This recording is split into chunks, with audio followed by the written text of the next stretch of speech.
we are on. Welcome, everyone. Thank you guys for hanging out.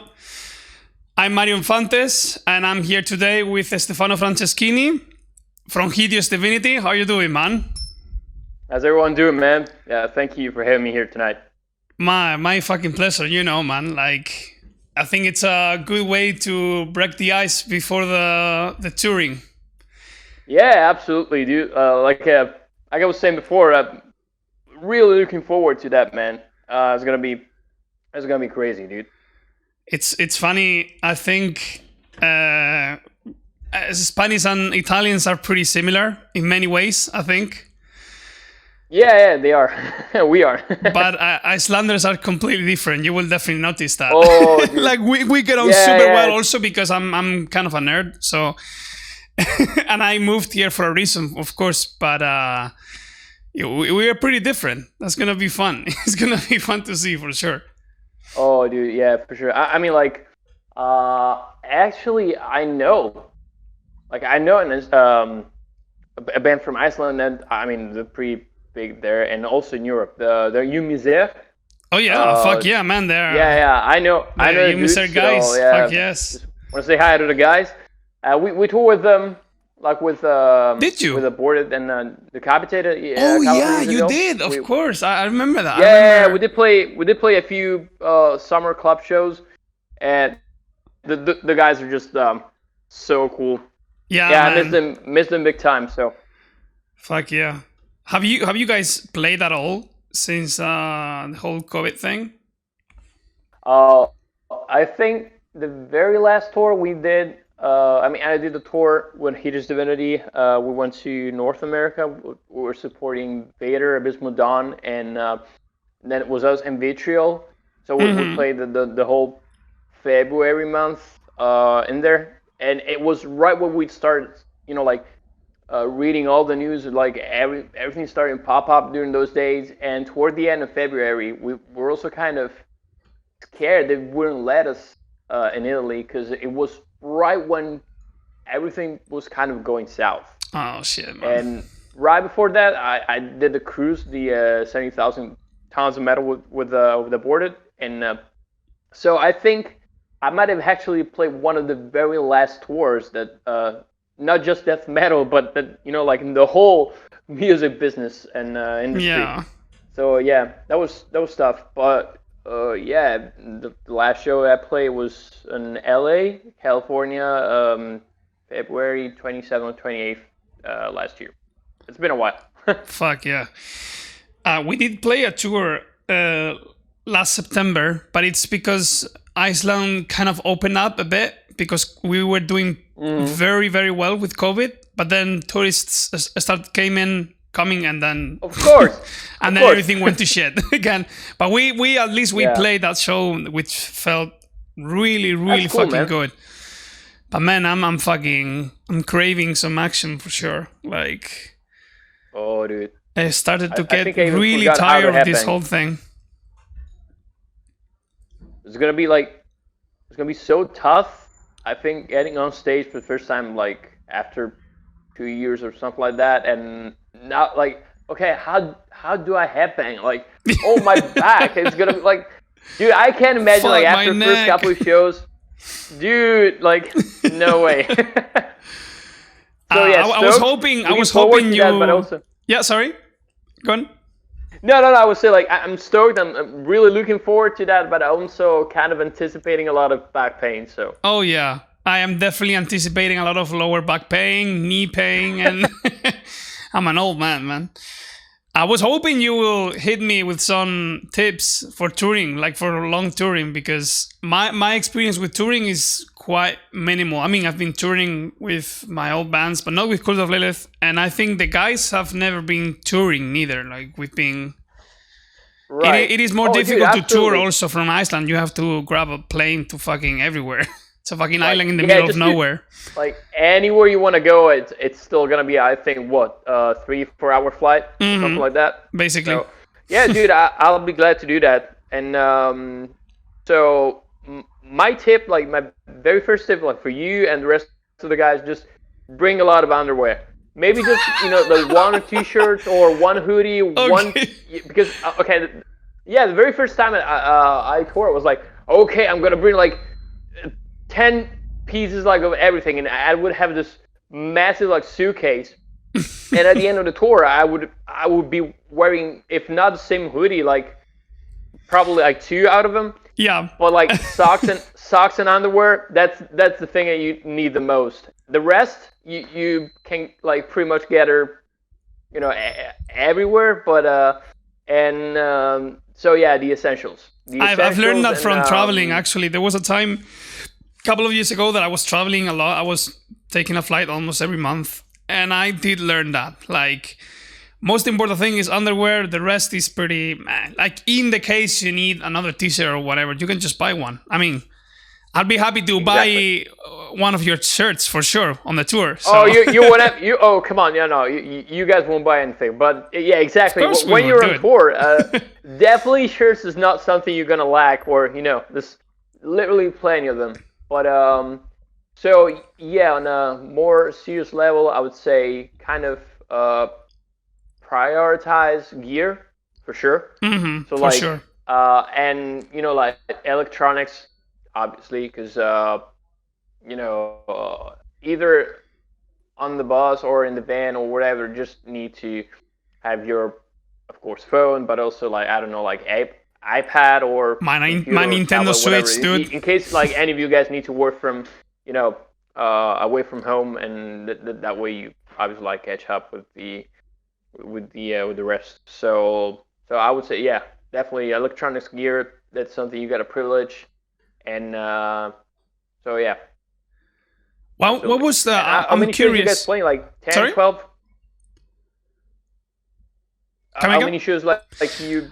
I'm not sure right now.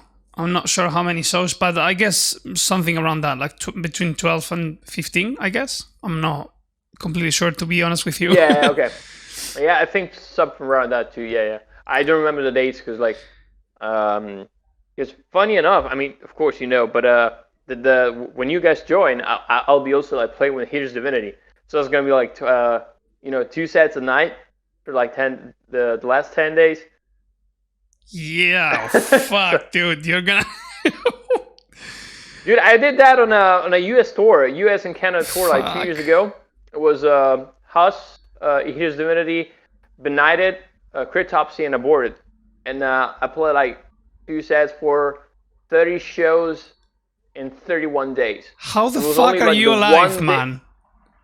It was just the one day off. I mean, what a day off! It was just like this huge travel day from, I suppose, what was it, Denver to Seattle, which, in case you don't know, it's like, I think 1,000 mile, but it's like 30-hour drive, like 30-hour drive. So that was my day off. Wow. But so yeah, that How was the fun. fuck are you alive, dude?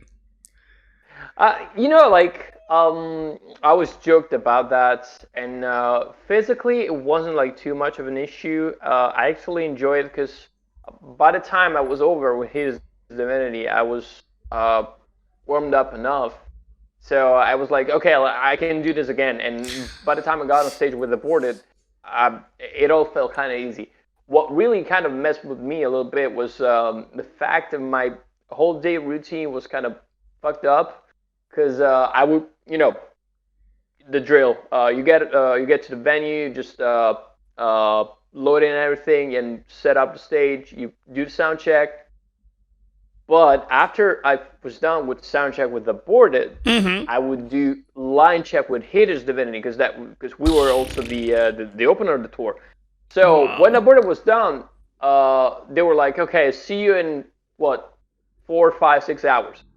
But when we did line check with Hideous Divinity and we were done with that, I would be back on stage after 30 minutes. And after I was done with Hideous Divinity would go, like to dinner, whatever. Okay, the night's over.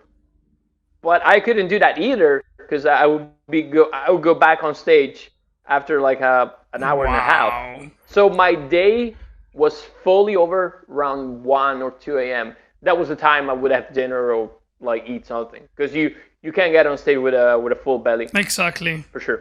Fuck me, dude. It was fun, dude. It was fun. I bet it was, yeah. It was a crazy tour. It was a lot of sick shows and pretty big turnouts. And I mean, all the bands that we tour with, Donato, Creatopsy, and been our friends for like ages now. So, and yeah, that was pretty I'm cool curious. to do that. Do you prefer touring in America, in the States, or in Europe? I mean, in Italy doesn't count because you are playing at home, so I bet it's fucking sick every It single doesn't. time. I thought you were. I thought you were about to say in Italy it doesn't count because it's not good to play in Italy. No. And I mean it because of course you're playing home and everything. I would and have it's always kind of nice. agreed with you, and I would have kind of agreed with you on that. But no, kidding. Nah. So no, here's the thing. I like touring the U.S. and like North America in general a little better because the like the feedback that you get, the reception from the fans is insane. Like In the States, you mean? you see people like driving exactly. You see people driving like hundreds of miles. I once met this couple, I think, where we played a show in Vancouver, Canada. They drove like I don't know, dude, 10 or 12 hours by car. Fuck yeah. And they were like the sweetest people. We're like, yeah, of course we would do that for you guys. Because I mean, the States is a big country, of course, and not all the states get shows. So you would play in a state, you would play in a city, and you would see people actually driving hundreds of miles just to go see that show. And that to me is so surprising because I'm pretty lazy. Every time there's a show, it's like, oh, dude, I gotta drive like an hour. Oh no, it's too far. I was going to say that in Spain is the same. Like people are like, oh, it's like an hour drive, dude. Like it's too far, dude. yeah, I can do it's that. too far. Exactly, and this, like Americans are like, yeah, what 5 hour drive? Yeah, let's do that. And of course, They're used to it, yeah. Yeah. In Europe, that's the same, but the like the how do you say? They're a little more affectionate to you, and then they truly support the music, and they, it's crazy how they actually support you physically and just be materially there. On the other hand, Europe is a lot more fun to tour because the venues are, a lot better, like structured and okay. more modern. And that's interesting. And, well equipped. Have German, Dutch, Belgian venues. They'll have this super, how do you say, like advanced, like like location, and all the stage is sick, and this backstage is everywhere, and of course the hospitality.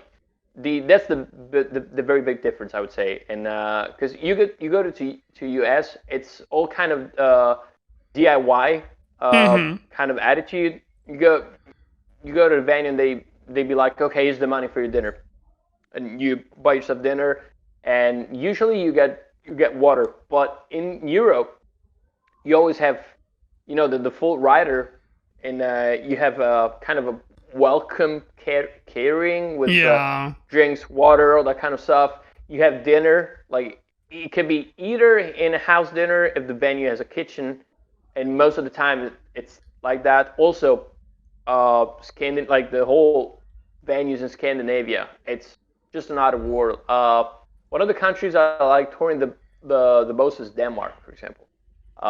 It's another level, really. But on a more reception-oriented kind of level, for example, like also Portugal and Spain is crazy. I remember the two shows that we played with Aborted 2-3 years ago in Madrid and Barcelona. Mm-hmm. Both sold out shows, and people went nuts. And also Lisbon, we played a sold out show in Lisbon with Entombed AD 2 years ago, and people were literally crazy. They would just get on stage, so they definitely were a lot warmer. And for example, you go to Germany, and one of the most metal countries in Europe, and you see like people being there, like standing in the far back of the venue, and be like, sick. I'm gonna buy like 20 shirts. 6 show, bye. And that's all you got.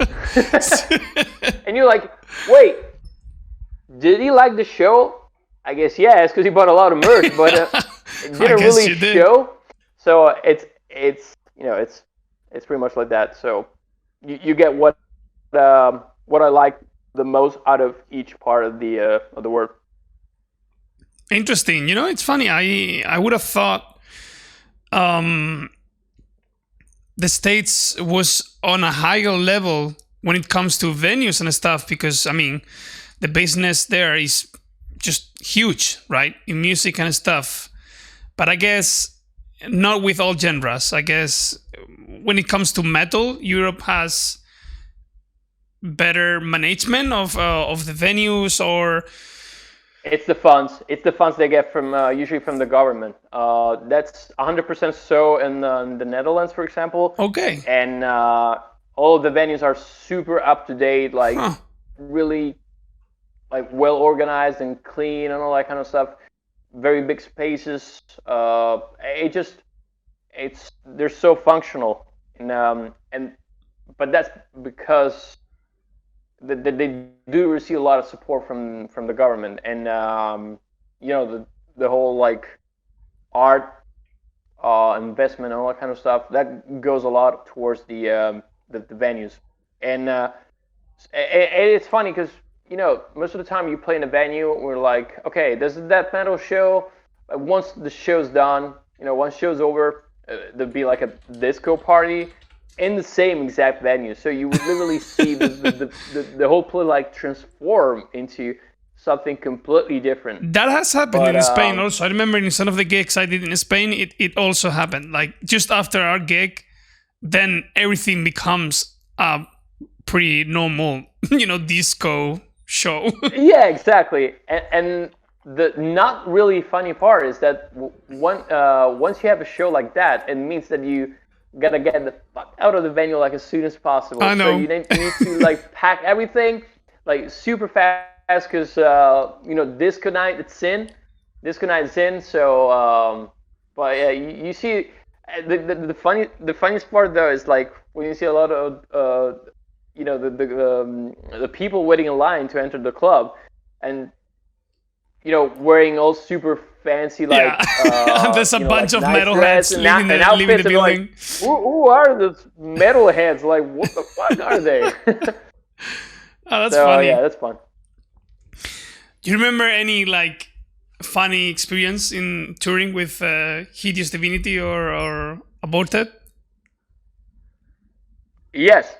With Hideous Divinity, we once toured in Europe with Cannibal Corpse and Christian, and George Fisher is just like the best, one of the funniest guys I ever met. But and this was one of those nights where we didn't really have a show, but we out of some reason we didn't really like go do some sightseeing and stuff, so we pretty much stayed around the venue like after the show. We wouldn't have like to travel or play show the next day. So George would get in our tour bus like drunk as hell and start like singing King Diamond and Judas Priest like loud as fuck, man. It was like 2 or 3 a.m. We're like, dude, but you could also like you can even tell him anything because he was like, George, right, from Cannibal. Yeah. And he was like, yeah. What are you gonna say? Come sing with me. Exactly. And we're like, I just want to go to bed, man. So that was once. And with Aborted, we once had this like futsal kind of competition after the end of the show, and we like formed 2 teams, and we just I think play football with like a plastic cup or something like that, and of course we were like drunk as hell that circumstance too, and it was just fun. And also we had this competition on the bus where we would like fight each other like naked, and we would talk. Sounds fun. We would talk like a penis between our legs and trying to fight like one against the other, and the one that would, like fall on the ground, that would lose. So That sounds like fun. Naked fighting. That's my jam for sure. Dude, exactly right. I'll definitely join off one of better those than that when we tour in a tour together. bus like packed with 20 sweaty men, dude. Like my exact definition of fun. Hey, there's a homie from my hometown, a friend of mine, saying that in Spanish, tell Stefano that I absolutely love the new EP of his band and the concept surrounding Alien. Brutal. Muchas gracias, hermano. By the way, fucking really, sick, the concept about Alien. Indeed, like I was talking with Danny the other day, the guitarist in Cult of Lilith, about Alien. Man, we fucking love the concept of Alien so much that we love the movies.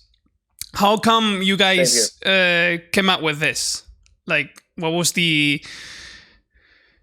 Like, is it something that was in the air way before, or is it something that where you guys were thinking, like looking for a concept for the album, and someone said like, "Hey, dude, Alien's fucking sick. Why don't we make the whole EP just surrounding Alien?"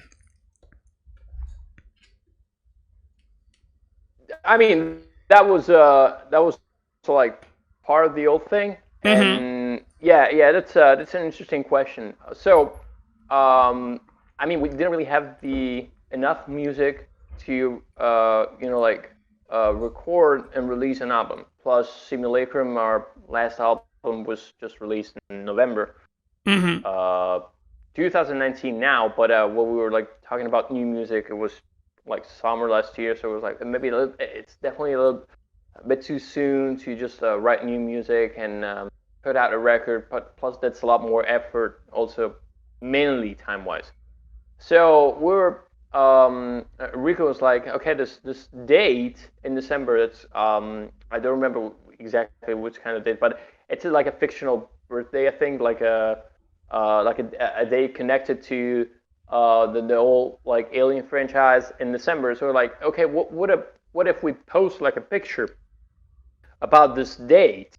So in order to play with the the whole on this day, like hashtag on this day, throwbacks and all that kind of stuff. Because I mean, that's what we needed to do in this year and a half now during COVID, because we couldn't do it.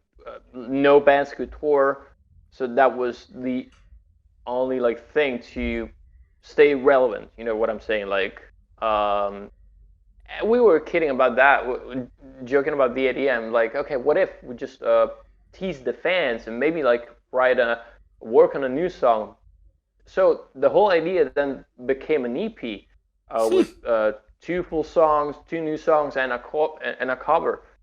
So, and why the concept of Alien? Because of course we love the movie, the whole franchise, I would say. Yeah. Of course, like some are better than others, but Aliens is just so cool. And it's Rico, fucking sick. Guitar player. Indeed. Which was specifically that movie, because he said that he was a kid when the movie got out, and same. How old are you, Stefano? Like, sorry. I'm 32. Same. I'm the same. Really? Yeah. Cool. 88. Cool. Yeah. So, sorry, what? Sorry, I think I kind of lost you. Can you repeat that? No, I was just saying that I was born in 88. I'm 32 also, yeah. Oh, okay. Yeah, sick. So, Rica's a little older than that, so when, I think Alien's 86, I'm not too sure about that, but anyway, so yeah, it was just like a little kid, and he remembers the impact that the movie had on him, and of course, like, we all know personally, it's so cool, it's so, like, action-packed, that movie, but we wanted to like focus on the story, Newt's story, the little girl, and kind of use that like as a frame of reference for the metaphor of the end of our dreams. And, if we think about COVID, it kind of makes sense. Like everything was going. I mean, I wouldn't say like great, but normal. with the music industry, and then all of a sudden, like, Boom. shows like stopped, tours stopped, and the whole thing like came to a halt. Yeah. So we're like, dude, that's like scary. And so we try to kind of retell the story and frame it within this whole like COVID situation. And plus, like I said, we love the movie. And musically speaking, the Rico also worked a lot on the movie soundtrack and trying to recreate like the chord progressions of some of the Oh, okay, interesting. parts of the score, and make it sound as if, you know, Hideous Divinity wrote that. So Uh-huh. if you notice the intro to Acre and Stream of Woe, it kind of like should remind the listener a little bit of the original soundtrack in the movie. And same thing with the cover, Coheed and Cambria. Like they wrote the song about aliens because oddly enough, there's not that many metal bands that wrote songs about aliens. I'm talking about the movie because, of course, like Origin, Rings of Saturn, the Nocturnus, of course, like there's Yeah. a lot of But bands not out many there. about the movie, about the series, yeah. Exactly, exactly. So we were like, okay, the song is weird if you compare it to death metal, of course, but also like structure-wise, it had so like many moments, so many open chords where you listen to it and think, okay, I think we could actually rework that and almost definitely rearrange it, almost rewrite it. And so we took the whole concept behind the song and kept the whole, like melody structure intact, and just reworked the riffs a little bit, and of course made it a little more extreme than and Rico's vocals, Julius drums, and of course the guitar distortion, all of that. But I think we try to do two things simultaneously. Stay faithful to the spirit of the song, but also at the same time like make it sound truly as a Hideous Divinity song. Okay. That's super cool. Yeah, I man. think it came out very fucking sick. Like, and Thanks, everyone, man. like, Thanks. I've seen the opinions, on Facebook. Everyone is super happy with the new EP. Like, I was talking to the guys the other day. Super sick stuff, man. Super solid. And I mean, you guys know like how people have been welcoming the new EP for sure. How do you guys feel Yeah, that? dude. How do Thanks. you guys feel? How people have taken the EP? I mean, we've been getting a lot of a good traction and a good feedback, and Mm-hmm. actually, I mean, I'm speaking personally. I wouldn't think an EP will get so much attention because I mean, you probably know that as well, but usually and rightly so, media and the metal press, but obviously like tend to focus the full length albums because that's Mm-hmm. also that's the what makes it into the charts, the musical charts. That's what usually like sells more and get more spins on Spotify. Because of course, if you release a record with 10 songs, that's a lot more listens on Spotify than just like a 3-song EP. But maybe I don't know. Maybe it's because we changed the sound a little bit. Maybe it's because people just wanted to hear new music. Uh, we're doing pretty well, and fans are just amazing. They're being like RP is almost sold out. The copies that we got, and Sick. Congrats, dude. not of course generally, but cause there's still likely like copies in case like you guys want to get it. But yeah, it's we're pretty overwhelmed with their reaction, and Fuck also the yes. comments that we've been getting on YouTube videos. Yeah, it's growing. It's still growing, and I want to like take a moment and thank Tito, our Fuck manager, yeah. for that. Shout out Cause to Tito, man. Tito's the yeah, man. exactly, and he did such an amazing job with the promotion and like kind of sending the record out to everyone and spreading the word. He's pretty sick at that. So yeah. Sick, man. There's another question here, asking if the band you were playing in, Ghouls, is it? Did you guys break up the band, or is it just like a standby? Sorry, what band again? You were playing in a band called Ghouls. Oh, wait, who asked that question? It's one guy from my hometown. Oh, really? Yeah. I didn't know about Ghouls. I have no idea. Dude. I have no idea either. So okay, that was my very first death metal band. Okay, cool. I played in. I was I was 18 years old, and the band was from my older brother, and because I got two brothers. The eldest founded the band, but my second brother also joined the band as a bass player. So you were three brothers in the band. When the band was actually formed, I was still going to elementary school, and after 10 years or something, I was a teenager and I joined the band. So cool. We did this album, and long story short, unfortunately that's a breakup because Antonio, the guitar player that also played in Ghouls, went to form the Deceptionist, techno death metal band from Italy, and also played in Hideous Divinity for a few years. So it's such a small world, dude. And it is. So yeah, we're not playing anymore, but never say never. Yeah. He's saying that he's saying that he listened to an album called Until It Bleeds. Until It Bleeds. Oh, brutal. Dude, I can't believe that. Dude. Yeah, dude. Thank you so much, man. I appreciate that. I don't think I have that album anymore. It's kind of got extinct. But really, thanks, dude. He's saying now you wouldn't expect that. No, dude, absolutely. I wasn't expecting But when you say hometown, you mean Spain or Iceland? No, Spain. I mean, Iceland. I've been living for 5 years, but what I consider my hometown is definitely the town where I grew up. Okay, yeah, for sure. Because still weird. Either way. I know. Still weird that the people in Spain heard of that album. Anyway, really, thanks, man.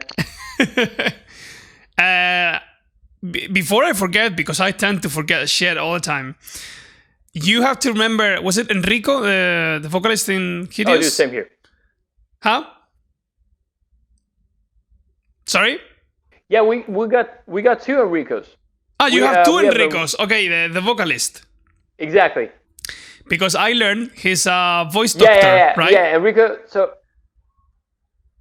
yes, he's a phoniatrician. Yeah, exactly. Doctor of the voice, and it's so cool because you get to, I think once he kind of visited George Fisher from Cannibal Corpse, because also a singer from Broken Hope, and on tour, just doing voice checkups and all kind of stuff. I think it always comes in handy when you have a doctor on tour. Fuck yes. Especially since I'm the kind of guy that every time it's got a cold and it's like, Rika, I think I got this thing. I feel weird. What should I do? And then start worrying the shit out of myself. And he's always like, don't worry, because he also got this pretty soothing voice. And yeah, he does. It's just a cold. Don't worry, I got it covered, man. Exactly. Thank you, doctor. Yeah, I have to talk to him, man, because I'm not super concerned, but because I'm good with my technique. I've been singing for almost 20 years, but the experience in touring is definitely different. And I don't have much experience touring, so I wanted to talk to him, actually, and gather some, pick his brain on it, get some tips and stuff for singing, of course. He also, he will definitely be glad to do that. Fuck yeah. Tell him if you see him, because I really want to. Oh yeah, for yeah, yeah. sure. I'll definitely let him know. Sure. Fuck yeah. I'm curious. You know what? I wanted to talk to you about this before.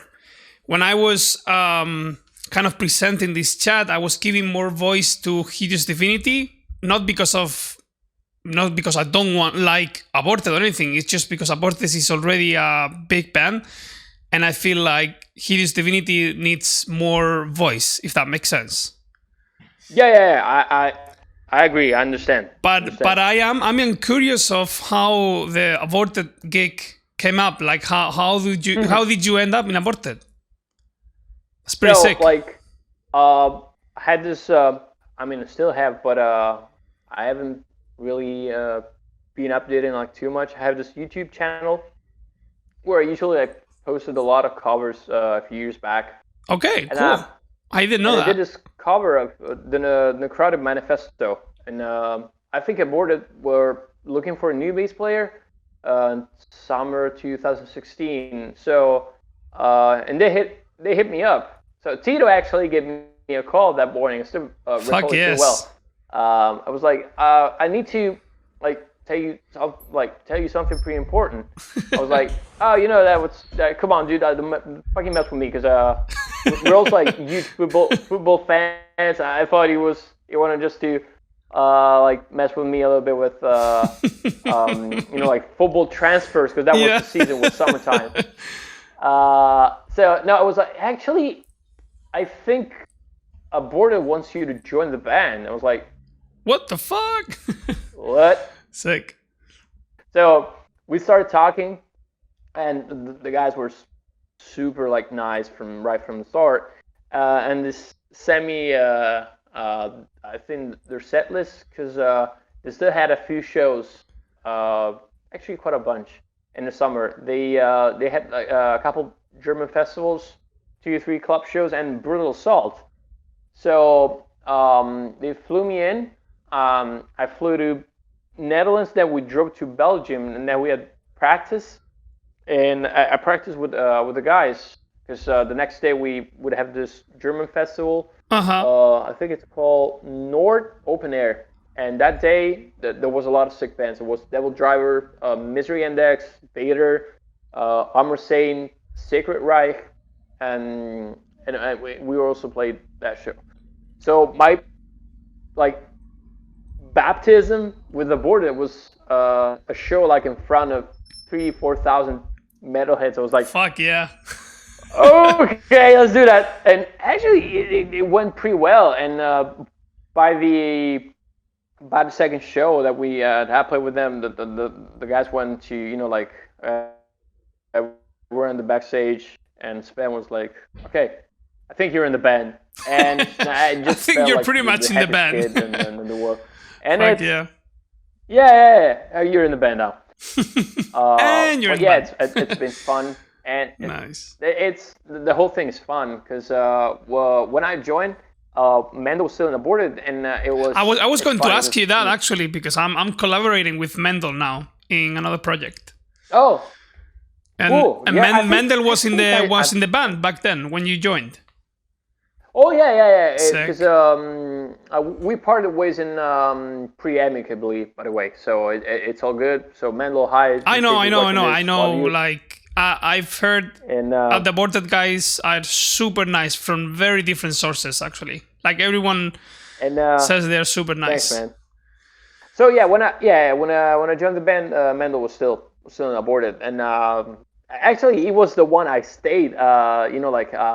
I slept at his house for like a few days before actually going on playing the shows. Nice. So it was, Mendel is a fucking great like, guy. it I is love so, him. yeah, it's so funny. Yeah, it's cool. It's cool. And so you have Sven, of course, he's Belgian. Then Mendel's Dutch, and Ken and Ian are American. So, and I was Italian. It definitely sounded like a joke every time you try to Yeah. list there's a Belgian, a Dutch, an Italian, and 2 American guys walking to a bar. Yeah. And it was completely different from like my experience with music, because with Hideous Divinity we all live in the same area except Ricardo, the guitar player, the lead guitar player, who lives 4-hour drive from here, but he joined like 2 years ago. He joined the band like 2 years ago. Mm-hmm. But otherwise, we would always like live in the same area. Funny enough, Cool. I actually live next door to Enrico, the guitar player. So. Oh, really? Exactly. So we practice pretty much once a week, and with Aborted, that was of course impossible. Yeah. And every time I was like, okay, that's okay, because the dudes when I joined the band, they were like super tight, and Ken is a hacky metronome, so I definitely didn't worry about practice. I was a little bit more worried about myself because I've never played those songs. But after a while, I was like, okay, what about practice and all that kind of stuff? And of course, they told me, so when there's a tour, we usually do like a couple of days before they actually start a tour. We just rent a venue, and we do not only like just like music practice, music rehearsal. We do also like a full production rehearsal. So we test the light settings, the lights, everything. Yeah, sick, man. The mixing desk. So it's literally a simulation of a live show. So we do that usually for like a couple of days before the tour starts. So by the time we start the tour, it just felt everything works, like warmed up and all that kind of stuff. And it makes sense. Awesome, dude. That way, so. I used to have a band in Spain, and all the guys from the band were from the Canary Islands. So. Oh, right. Some of them lived there. Some others lived in Barcelona. There was another guy living in Holland, and I was living in the south of Spain. So it was like a fucking mess when we wanted to like gather together to practice. Or I remember we like gathered together one weekend before the tour in Barcelona, and that's it. I can imagine the logistics of that. So it is awful, dude. My friend here is saying I missed Jornar. Jornar was the band I was in Spain before Cult of Lilith. And we were touring in Spain and stuff. Huh? No, I mean, like, if you have like some material, like just all links, just send me. It's quite different from Cult of Lilith. It's like melodic death metal in the line of Soilwork and In Flames and all that. We actually played in Italy. The only gig outside of Spain was Italy, actually. And it's funny because it was almost before moving to Iceland. And it was a Straevil Fest. It was close to Milano. And I don't remember the city, but I remember the festival was called Straevil.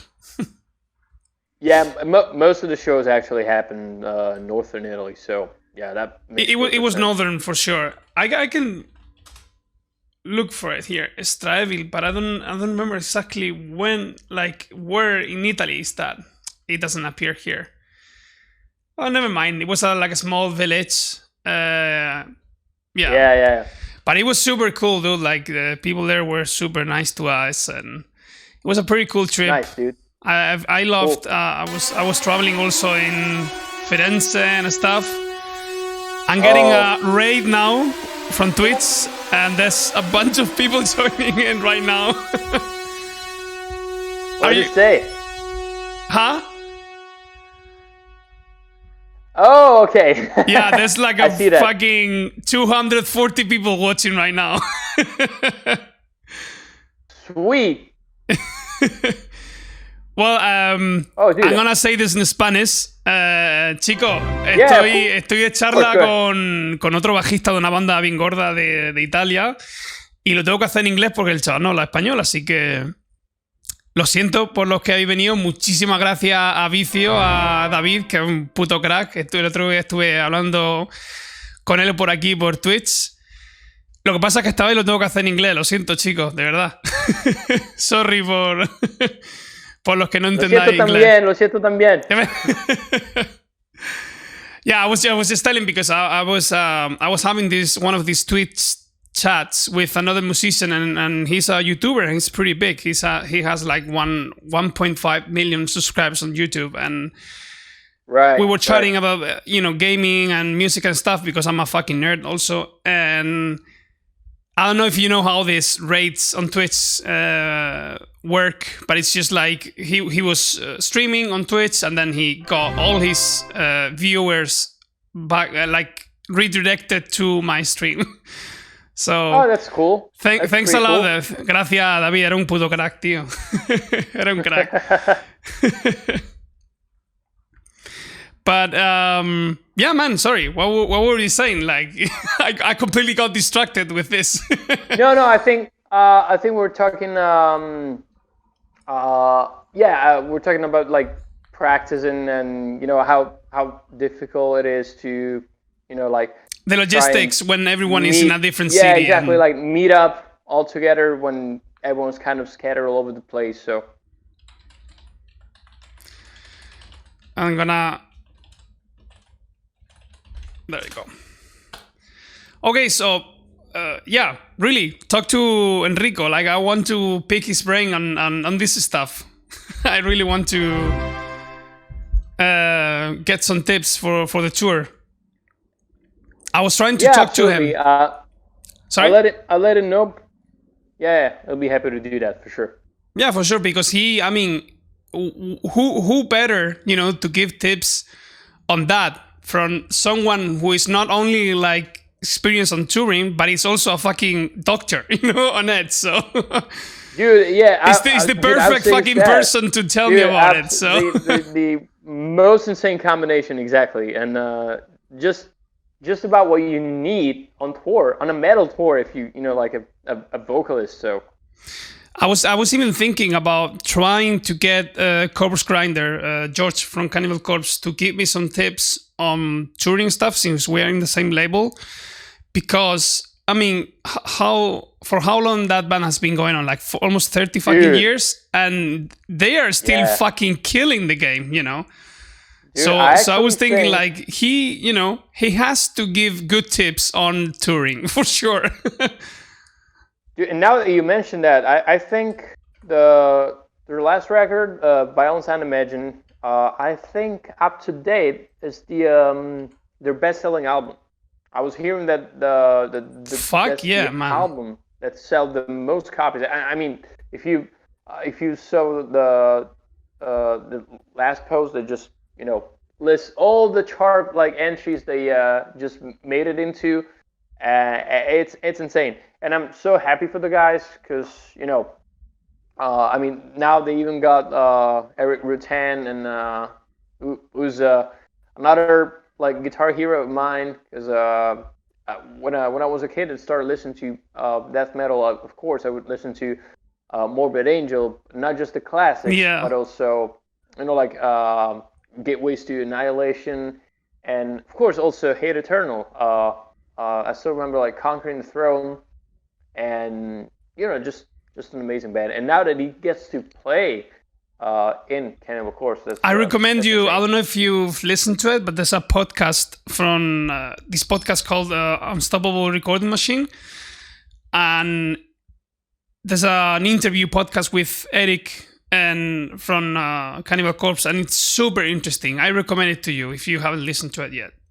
Awesome. Unstoppable Recording Machine, you said? Yes. Okay, I'll check that out. With Eric. Sure. I really, really, really recommend that one.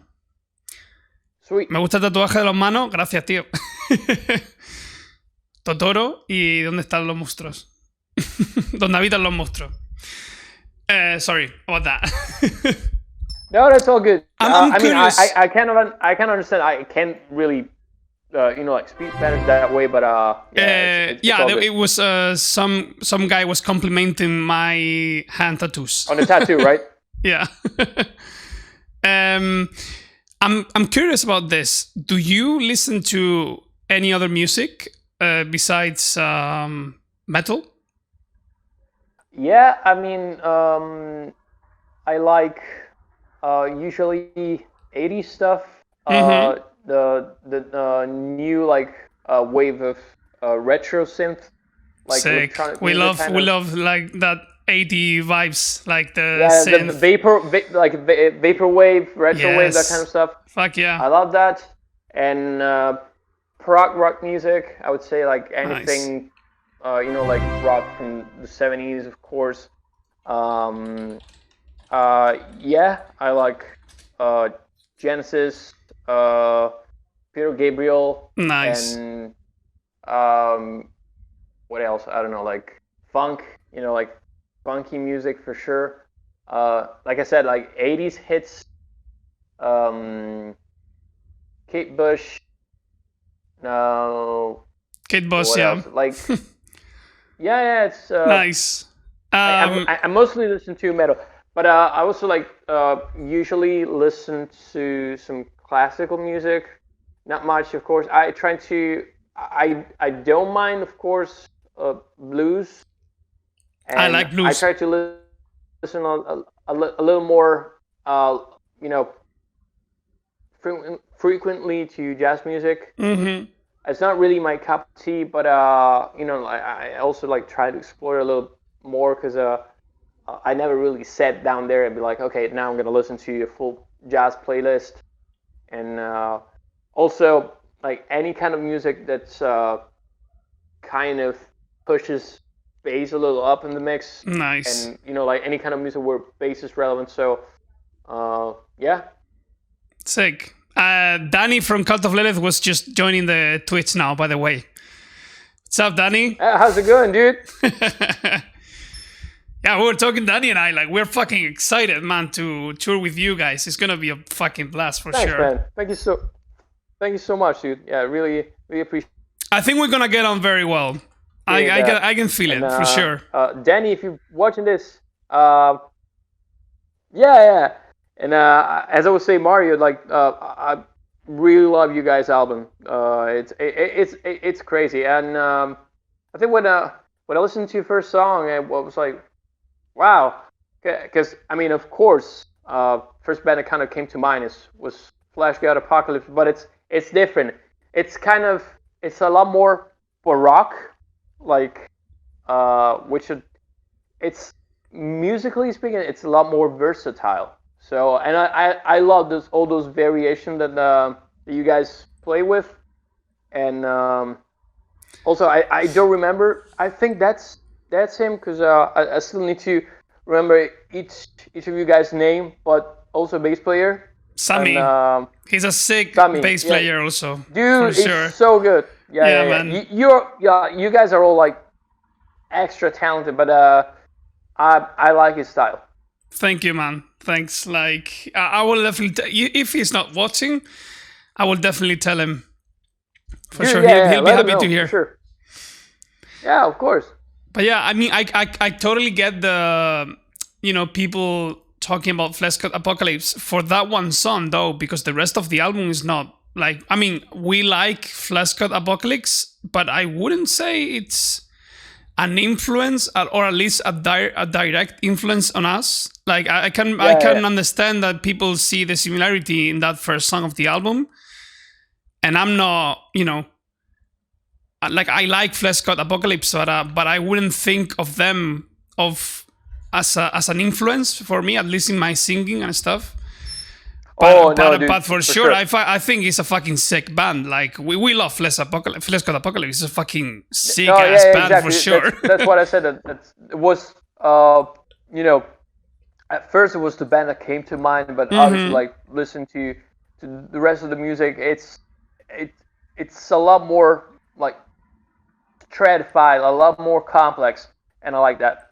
But I do totally get that, though. Like when that people think of Flesh God Apocalypse, and we've talked about this before. Like sometimes, even though something is not like directly influential on your writing, you will get like subconsciously you will get ideas, that you have heard before, like the harpsichord and stuff. But I don't think any of us were really thinking on Flesh God Apocalypse on that point, but we have thought of other bands sometimes, like we're like someone is writing a riff and we're like, oh yeah, this totally sounds like this band, but it's sick. Like we don't think like, oh, people are gonna think we copied them or whatever, and we're like, I don't give a fuck, like it sounds sick, and I don't fucking care if it sounds like some like this band or the other. Dude, I mean, there's there's just like 7 notes. Of course, like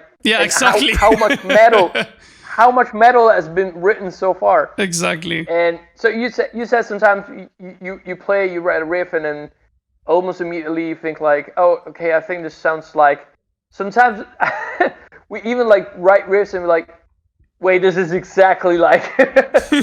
Yeah, exactly. We were thinking the same thing the other day. Like, oh, dude, like this sounds exactly like this other band. Be like, oh, don't worry about that. Yeah, who cares? But like, if you ask me about influences, I don't mind saying at all. Like a huge ass influence on my singing, for example, is Devin Townsend. Like, you know, hands down, like my biggest influence, like in metal at least. He's so great. Yeah, I fucking love Devin Townsend. I'm such a fangirl. Such a great artist. Yeah, exactly. Like all over a fucking great artist. Yeah, man. For sure.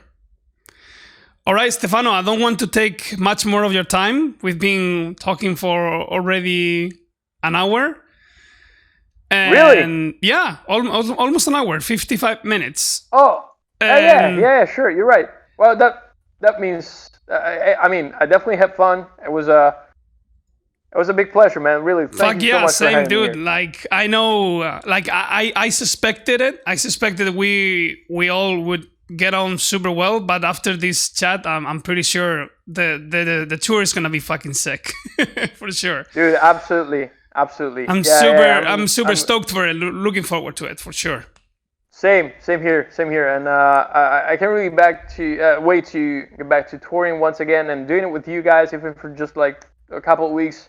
It's gonna be amazing. So yeah, really, for sure, man. Thank you so much for your time, dude. And it was a pleasure getting to meet you. And really looking forward to meet you and the rest of the guys in person. Same, dude. My pleasure having you. So we'll be in touch anyways, cool, okay? Dude. Yeah, absolutely. Keep in touch, and thank you guys for watching it. I'm sorry if you were hoping for a Spanish conversation, but not really. I'll practice a little more. So yeah, I promise. Okay, for the next time, the next chat is in Spanish. Próxima vez vamos a hablar en español. Yes, ahí vamos. Bravo. Cool.